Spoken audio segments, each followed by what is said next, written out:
Поговоримо про наших сусідів, які точно не полегшують нам життя в умовах війни Росії проти України. Зокрема, почнемо із Румунії, тому що там лідер ультраправої партії заявив про бажання анексувати деякі території нашої держави. Політик хоче, крім того, відновити і відносини із Росією. Йдеться про лідера ультраправої партії Альянс єдності Румунії Клаудіо Тарзіу заявив, що хоче анексувати деякі території України в обмін на вихід із Північно-Атлантичного альянсу. Про таке румунський політик сказав сьогодні під час своєї промови. Він заявив, що хоче відновити відносини із Росією. За його словами, є необхідність розморозити відносини між Румунією та Росією.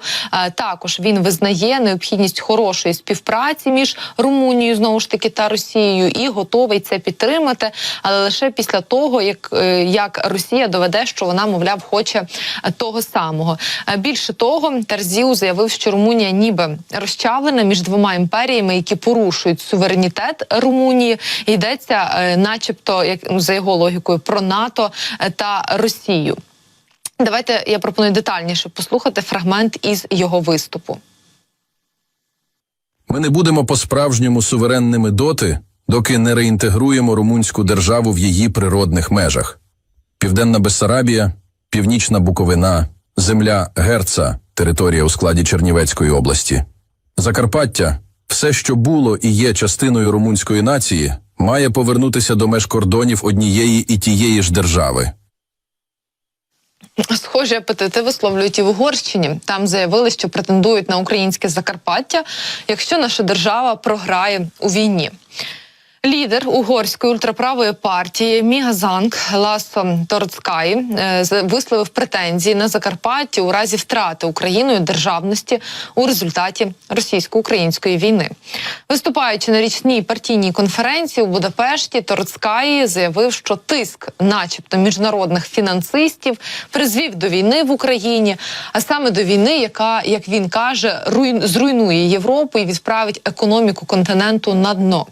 За його словами, начебто Україну купив BlackRock, це найбільший у світі інвестиційний фонд, який має у своєму розпорядженні понад 10 трильйонів доларів. Торцкай заявив, що його партія виступає за припинення, як він каже, конфлікту в Україні, негайне припинення вогню, мир і врегулювання шляхом переговорів. Також він заявив, що якщо державність України припинить своє існування в результаті війни, то, власне, його партія претендуватиме на Закарпаття. Якщо державність України припинить своє існування в результаті війни, Мігазанг претендуватиме на Закарпаття як єдина парламентська партія. Я зазначу, що це, власне, не перші такі висловлювання цього ультраправого політика Угорщини. Під час торішньої партійної конференції він говорив, серед іншого, про необхідність запобігти початку нової світової війни, а також про те, що Україна була нібито продана іноземним інвесторам. Також він виступив проти вступу Фінляндії та Швеції до НАТО, оскільки вважав, що їхній вступ збільшить шанси на війну із Росією. Ну і треба сказати, що це дійсно, от, як я вже сказала, не перша така подібна, власне, заява Торцкаю ще й з боку, власне, на адресу України. У 2022 році, з нагоди Дня Незалежності Польщі, у Твіттері він побажав їй знову мати спільний кордон із Угорщиною. Так, по суті, він проілюстрував фотографією твіт, зроблений, фотографія була зроблена після захоплення Угорщиною Закарпаття у 1939 році, де поляк та угорець тиснуть руку біля прикордонного стовпа. Речник Міністерства закордонних справ України Олег Ніколенко тоді закликав угорський уряд засудити такі заяви Торцкая. Ну, але, як ви розумієте, уряд Орбана, звісно, не засуджує такі заяви, бо і сам вдається до, хоч і не настільки загарбницької риторики, але теж відверто антиукраїнської. І от знову фактично газета Орбана опублікувала провокативну статтю перед візитом Сіярто до України. Угорська газета, яка входить до неформальної медіаімперії під контролем тамтешнього прем'єра, перед візитом до Ужгорода очільника МЗС Угорщини Петра Сіярто опублікувала статтю, в якій критикує ситуацію з українськими медіями. Зокрема, там йдеться про те, що нібито у той час, як для іноземної преси в Україні організовують Потьомкінське село, в українській національній пресі не можна знайти ані крихти класичної журналістики. Газета, зокрема, критикує діяльність медіа-центру «Україна». Можемо послухати фрагмент.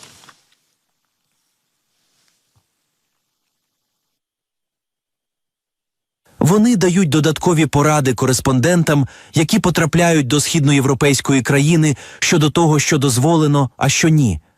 Наприклад, розповідають, як правильно описувати і вимовляти назви населених пунктів українською мовою, опускаючи їхні оригінальні російські назви.